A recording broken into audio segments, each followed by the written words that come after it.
You know what? I could really go for a fighting game. But let's see, which one?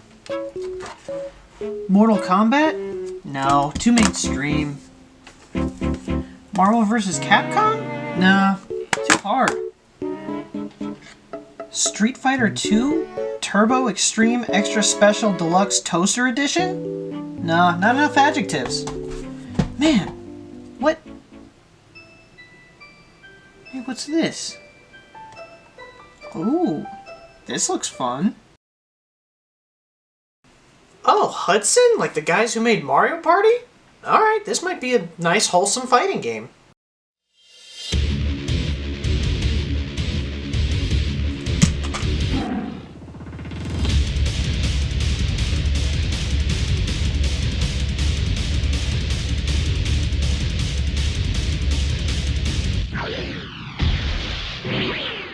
Alright, wow, that was pretty.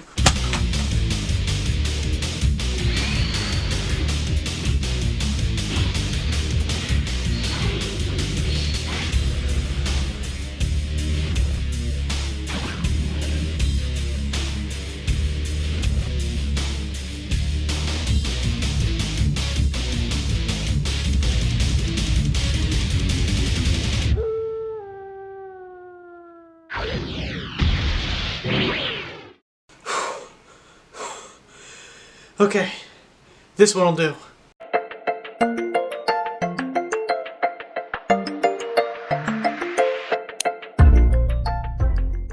What's up, everybody? Dillon with an eye here with a game franchise that died back in 2003. Bloody Roar. You may have never actually heard of this franchise, but it was actually a pretty decent fighting franchise. During the late 90s and early 2000s, there was a lot of gimmicky fighting games that were super boring and bland coming into the market, and Bloody Roar was one of the ones that was actually pretty unique itself and actually really fun to play. The franchise had so much potential and it was just squandered into nothingness. It's really just a huge shame to see a strong foundation for a franchise just crumble and fall into nothingness. Now you might be wondering why I'm doing Bloody Roar 2 instead of Bloody Roar 1. First of all, this is my channel, don't question me again. Second, this game holds a very special place in my heart because I used to get invited over to my friend's house and he would play against me and he would destroy me in this game all the time. So yeah, it means a lot to me to get good at this. Bloody Roar 2 was originally released on the PlayStation 1, first in Japan January 28, 1999, and then in North America April 30th, 1999. It's a very particular fighting game with a certain wild side to it.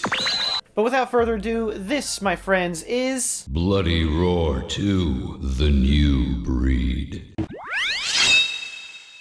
a fighting game with a story? Yeah, it's a fighting game with a story. It doesn't have too much meat to it. Every character in the game has their own story to play through, and it's not like there's this big overarching plot. Some of them make no sense in the main story and are just thrown together to be there, it seems like. For example, Busuzima, who's actually our main bad guy who literally made everything that you're fighting against. His whole story is like some joke. Don't get me wrong, it's super funny, but overall, his story doesn't fit anywhere in the timeline. What I'm guessing here is that only a couple parts of every character's story matters, which would be the first fight, the middle fight, and then the last battle. Everything else in between is always the same scenario. Watch where you're going, you fucking terrorist! Fight. But here's what every campaign starts with as the prologue. Zoanthropes. Being possessed of animal strength and human intellect, their existence has been the stuff of legend since the dawn of human history. As technology advances, genetic scientists gain the ability to awaken the beast-like powers that lie dormant in human genes. The giant multinational Dillon Corporation secretly plots to reap huge profits by exploiting these superhuman abilities. Opposing Dillon is a group of renegade zoanthropes, fighting for the dignity of their kind. This fierce struggle shocks the world. The zoanthropes unwittingly draw worldwide attention to their existence and their amazing abilities. Fear and envy among ordinary humans soon lead to prejudice and oppression against zoanthropes. Thus persecuted, the zoanthropes look for hope in a newly formed underground organization, the Zoanthrope Liberation Frontier, ZLF. ZLF followers claiming to fight for zoanthrope rights use their exceptional combat skills as zoanthropes to overwhelm the forces of the human world. However, the world learns too late that the ZLF is actually a terrorist organization convinced of zoanthrope superiority and advocating global rule by zoanthropes. Indiscriminate violence claims the lives of many innocent people. The ZLF even target its supposed brethren, punishing or abducting zoanthropes who refuse to collaborate, As the rift between human and zoanthrope widens, total chaos and destruction seem inevitable. Now, more than ever, the world needs new leaders to bridge the gap, heal the wounds, and create a new era of peace. This is basically what happens before anything leading up to in-game events. People being racist because other people turn into animals, typical people suck type shit. After that, each character battles through 7 characters with some minimal plot points taking place before and after the fights. But from what I gather from clearing all the stories is that the ZLF is a bunch of zoanthrope terrorists who kill people for funsies, and that's bad. So most of the roster is here to fight the bad guy terrorist group and eliminate the hate for their kind, even though all the good guys end up fighting each other for no reason every goddamn time. And I know I'm not going into great detail about each character's story, because that's just going to take a long time, but I will do an overview in the character section. Just know that most of it's boring, and it's just simple reasons for them to fight each other. The story's not so great. It's super melodramatic for the time. Even for the time, it was actually very aged dialogue. It was just very cringy to actually watch. The story doesn't make the game any more fun to play. It's actually fun on its own, but I think a good story would have really, completely immersed you into the fighting game itself. It all just feels so thrown together, like they just needed excuses for them to fight, which it is a fighting game, so I get it. But aside from the 4 main characters, every other story is just bland with nothing in it. Honestly, my favorite story was Bakuryu's. Yeah, but it's a fighting game, so who cares about plot? Let's beat each other up!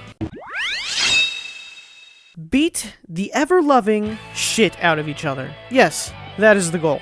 Bloody Roar is like your typical fighting game, just tweaked to be a little different. It's a one-on-one fist fight with anywhere between 1 and 4 rounds, depending on what you pick in the option. Use the D-pad or analog stick to move, X is kick, square is punch, triangle is kick and punch, which translates into a throw, and R1 heavy guards. What's that, you say? Why heavy guard? Well, you have 2 guards. One is your neutral standing guard, which basically you don't move and you can block light attacks automatically. But charges and grabs break this guard. To block these types of attacks, you need to use heavy guard by pressing and holding the guard button. Huh. Sounds like your average fighting game, right?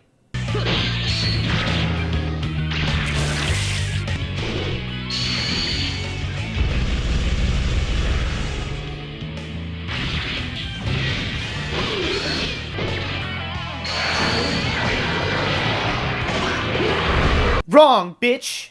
Didn't know what a zoanthrope was? Well, it's a badass version of Animorphs. Humans that can turn into animals while still keeping their human characteristics. Circle will transform you into your beast form. In this mode, you now have enhanced speed, strength, and vitality, since now it recovers. And you have access to a devastating finishing move. You see this little guy down here? This is your special bar. And you need to build that up to a certain level by getting hit or having successful blocks, or beating up the asshole that is not on your side of the screen. Once it's built up enough, you transform, and when the meter runs out, you go back to wimpy human. And remember that finishing move? Well, you can either do your typical move the D-pad and press circle, or just press L1 and unleash that beast, dude. But be sure you hit, because if you miss, you're wide open and you revert back to human no matter how much meter you had built up. Once your opponent is in beast mode though, you better do the same because you are at a heavy disadvantage while fighting in human form. So it's important to know when to use your beast transformation. There's actually a really good amount of technicality here in this game.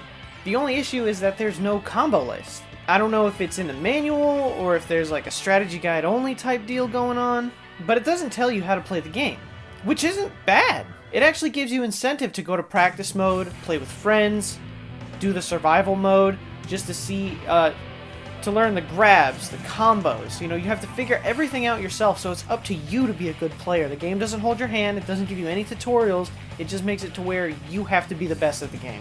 And the whole turning into beasts thing is such a good concept. Every character has 2 unique fighting styles to themselves, and it's really fun to just switch characters to see who you'd be better with.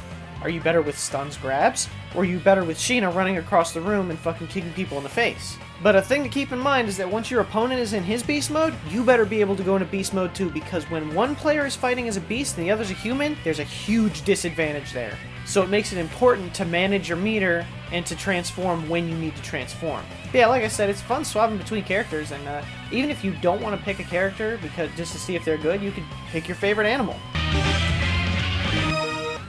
It's fun and challenging. The curve to learn the game is steep, but once you learn how to play the game, it is so rewarding to be able to sweep everyone. In Bloody Roar 2, we have a roster of 11 characters. First, we have my boy, Yuriko the Wolf, a returning character from the first game. Yugo's basically your main character. His story begins with his foster brother Kenji being kidnapped, and Yugo sets out to get him back and bring down the ZLF at the same time. Yugo's a boxer, and it shows in his fighting style. He's fast, and he mainly uses his fists. In his wolf form, his fighting style is still similar, but now he'll bite you. Secondly is Bakuryu the Mole. Wait, what? I'm sorry, what did you say, announcer? Bakuryu the Mole. No, it's Bakuryu. You can't tell me his name is Buckaroo. Bakuryu the Mole, also known as Kenji. Bakuryu is actually some ninja master who was brainwashed by Busuzima to be his bodyguard. His story is the simplest because, well, he doesn't talk much and he just fights. Bakuryu is, like I said, a ninja, and he's incredibly nimble and fast. He bounces around opponents like it's nothing, and in his mole form, he now has big old sword hands and can spin your goddamn head around and all out eviscerate you. Bakuryu is actually my favorite character to play as in this game. Third, we have Alice the Rabbit. She's a nurse who is from the first game, and bumps into Yugo after some time has passed between them. She chases after him, which sets off the events of her story. Alice, being the rabbit, stays true to her rabbitness by hopping around and kicking a lot. Fourth is Shenlong the Tiger, a martial artist also from the first game. He was once a mercenary for the enemies from the first game, and he hated Zoanthrope kind, and wanted to eliminate his Zoanthrope heritage. His story revolves around him accepting Zoanthropes, righting his wrongs, and re-entering society. My man here uses martial arts and is one of the most capable fighters in the game with long combos and brutal throws. Once in tiger form, he is even faster and the combos get even longer, nearly one-shotting opponents if caught right. Fifth is Yuriko, the half-beast. She wasn't playable in the first game, but was kidnapped and her mother had to save her, and the people who took her weakened her Zoanthrope ability, so she could only half transform into a cat. In her story, her mother Mitsuko from the first game is kidnapped. Holy shit, how the fuck did they catch this lady? She is fucking jacked! And now she has to save her mom. Yuriko is very ditzy. She moves in strange patterns, can jump around a lot, and is just very unpredictable in general. Once in cat form, she gains crazy speed and becomes super disorienting. Sixth is Stun the Insect. Stun is a man-made Zoanthrope made by Busuzima. He turned his colleague Dr. Goldberg into this monster that requires special drugs just to stabilize his DNA. His story is all about self-loathing and seeking his revenge against Busuzima for making him the monster he is. Stun has crazy reach and hits really hard, but he's very slow. Obviously with his reach, grabs are his greatest strength. Once transforms, he is slightly faster and his grab attacks become even more brutal. Seventh is Sheena the Leopard. Adopted daughter of Goddo the Lion, she sets out to find her adoptive father to see if he really is the head of the new terrorist organization. Sheena is both strong and agile, probably one of the more balanced fighters. Once in leopard form, she only gets stronger. It helps that she's always in Super Saiyan as well. Eighth is Jenny the Bat, a mercenary for hire. Goddo employs her to ready the next generation for leading Zoanthrope kind to a new peace. She's great for aerial attacks and specializes in air hang time, and kicking the shit out of people. And, she can be a little distracting. Once in bat form, she will bite you, which I'm not sure causes pain or pleasure, one can only guess. Ninth is Busuzima the Chameleon, and wow, I mean design this guy has. I absolutely love how he looks. He's the epitome of that shrewd asshole. Busuzima basically created the organization you're out to destroy, and his story is all about his love for experimenting on live Zoanthropes. He's a lot like Stun, but a bit quicker when it comes to his combos. He's lanky as hell, and when he transforms, he can actually turn invisible, which is kind of useful if you stay ducked the whole time. 10th is Goddo the Lion, the final returning character from the first game. His story is basically the epilogue, explaining what happens after ZLF is destroyed.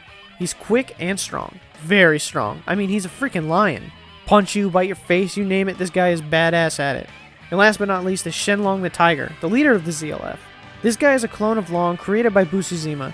His story is him coming to terms with him being a clone, and he just kind of kills himself. Cool. He's just like Long, but Jesus Christ, he's fast and strong. And if anyone you end up against in the game, this guy is usually the hardest to beat. He pulls no punches and employs every strategy the game will let him. I love them! The characters fit so well with their beast forms. They are all pretty unique in design, I mean, excluding Yugo, but at least they gave him scars on his face. But Busuzima is the most original character I've actually seen in a very long time. And the beast forms are just the tops. It's so cool to be able to transform and fight as a beast. You even get different victory animations based on how you win the fight. You win as a human, you have a human animation. You win as a beast, you have the beast animation. And sometimes you go from beast back to human form, which is honestly just cool as hell. I really admire the character design here. Even today, I couldn't help but get giddy every time the versus screen came up and it was like, A+ in originality, guys. Good job. Now what would a fighting game be without secrets and other ways to fight? Boring. It'd probably be boring. And Bloody Roar 2 is not boring, so let's start with the unlockables. Ah, hidden characters, a staple of fighting games. We have 2 in this bad boy, and the first is Goddo the Lion. To unlock him, all you must do is beat the arcade mode once. Second is Shenlong, and boy, it's kinda tough to get him unless you got that strats like me. To unlock Shenlong, you must beat arcade mode without losing a single fight, and then beat Shenlong in one final battle on a special stage. What's that? I'm not very good at the game and die a lot? Well, my friend, plug up a second controller, and when you're close to death, start a new match. That way you don't get the death, and once you beat yourself on 2-player, then you can do the arcade match again, rinse and repeat until you get Shenlong. Get wrecked, developers.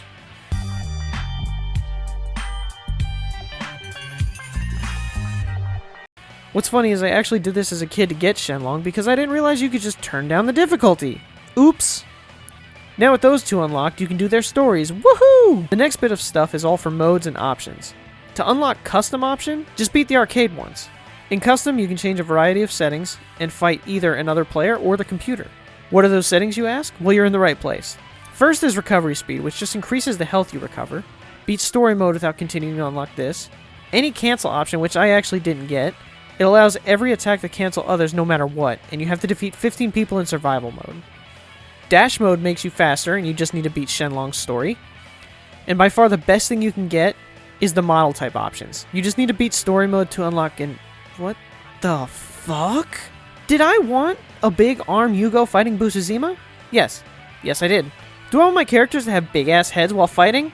Hell yes! And wait, what? Kids mode? What Oh my god. Why doesn't every fighting game have these modes? The last unlockable is any extra 4th costume for characters. To get that, you need to clear arcade with that character and press start when selecting them after you beat their arcade. And boom, you've got new drip. Now about those modes, you've got arcade, which is standard fight through several battles as a certain character. When you win, you get this cool little picture telling you a special move for the character you win with. First mode, where you beat the shit out of your friends who have never played the game before. Story, which is fighting through the story's 7 battles. Survival and endless mode, fighting against every character for as long as possible. I got to 12 and then I stopped. Watch mode, which pits 2 computers against each other for your amusement. Custom, which is where you make kids fight each other. And last is options. The only reason I mention it is because you can go to movies and pictures and see all the stuff you got from the story. Wow, there's actually quite a bit to do to keep you entertained.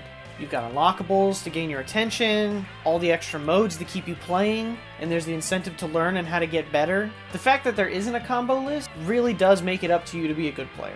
Even though you'll eventually get bored with fighting the CPU over and over again, the real fun is with friends. There is nothing more fun than inviting your friend over to play a game he's never played before and that you've been playing for hours the previous day so that you could fucking destroy him. Or you could head over to custom mode, turn the recovery all the way up, turn any cancel point on, and make it kids mode enabled. So that way it's just an all-out slugfest to see who can beat who first over the course of an hour. This is top-notch stuff here, guys. I'm impressed. Another neat little discovery I made is that there are some unused stages and an unused menu.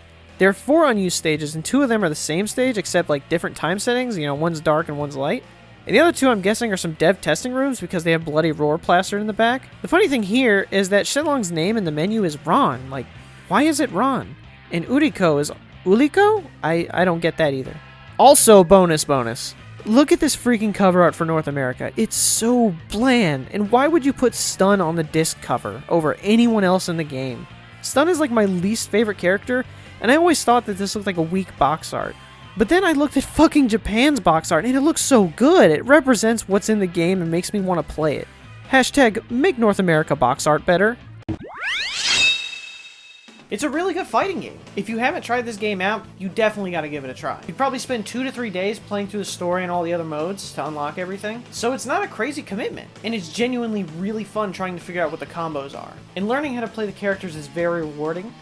The beast modes are really fun to figure out when to use. Your whole roster is extremely unique and cool looking. The story mode is bland, but even as bland as it is, it has some really funny moments that makes it really fun to play through at least one time. And the modes on top of it keep the game fresh, with new feats to attempt. And of course, the graphics look dated, but I mean, the game's from 1999. What are you gonna do at this point? Being a 20-year-old game, even today I absolutely enjoyed every minute of playing it. While it's not the perfect fighting game, it's good for what you get. And that's why I'm going to give this a rating of...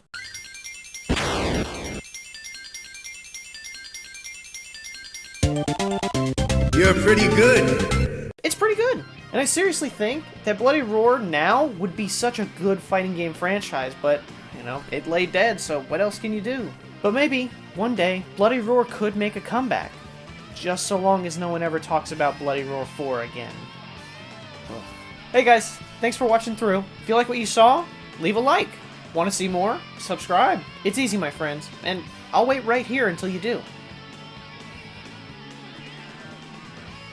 In this spot. I won't move. Not until you subscribe. Seriously.